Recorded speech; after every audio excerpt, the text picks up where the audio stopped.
Cable Television Network Rules 1994 provides the operational mechanism for implementation of the decriminalized provisions of the Cable Television Networks Regulation Act 1995.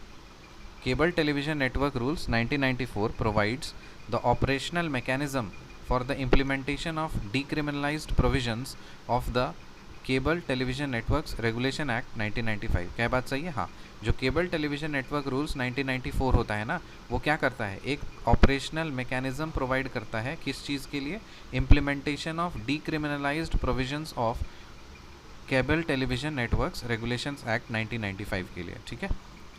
Sections of Cable Television Networks Regulation Act 1995 were re-examined and were decriminalized through which act? Jan Vishwas Amendment of Provision Act 2023. So sections of Cable Television Networks Regulation Act 1995. तो cable television देखिए, cable television networks regulation act 1995 में आया था, उसके कुछ sections जो थे उसको री एग्जामिन किए गए और उसको डीक्रिमिनलाइज किया गया। कौन से एक्ट से? जन विश्वास अमेंडमेंट ऑफ प्रोविजन एक्ट 2023 से। जन विश्वास अमेंडमेंट ऑफ प्रोविजन एक्ट 2023 से उसको डीक्रिमिनलाइज किया गया। Jan Vishwas Amendment of Provision Act 2023 was passed to make the Cable Television Networks Regulation Act 1995 more business friendly and to boost investor confidence and ease of doing business. Obviously अगर हम कोई भी चीज़ को decriminalise कर रहे हैं तो हमें क्या कर रहे हैं, उसको ईज़ कर रहे हैं, ठीक है ना, लोगों का विश्वास बढ़ाने के लिए, ईजी फ्रेंडली बिजनेस फ्रेंडली बनाने के लिए। सो जन विश्वास amendment of provision act 2023 was passed to make the Cable Television Networks Regulation Act 1995 more business friendly and to boost investor confidence and ease of doing business. सही बात है। By Jan Vishwas Amendment of Provision Act 2023, the imprisonment provisions have now been replaced with monetary penalties and other non-monetary measures like advisory, warning, etc. तो ये सही बात है।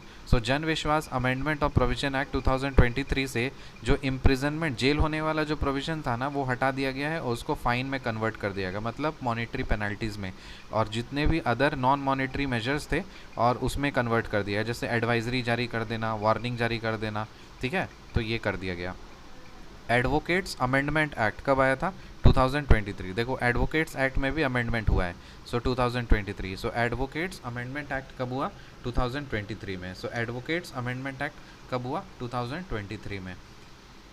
Cable Television Network Rules 1994 provides the operational mechanism for implementation of the decriminalized provisions of the Cable Television Network Rules Act 1995. सही बात है। Sections of Cable Television Networks Regulation Act 1995 were re-examined and were decriminalized through which act? Jan Vishwas Amendment of Provision Act 2023.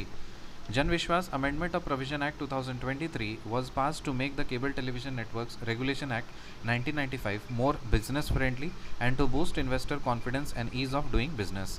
By Jan Vishwas Amendment of Provision Act 2023, the imprisonment provisions have now been replaced with monetary penalties and other non-monetary measures like advisory, warning, etc.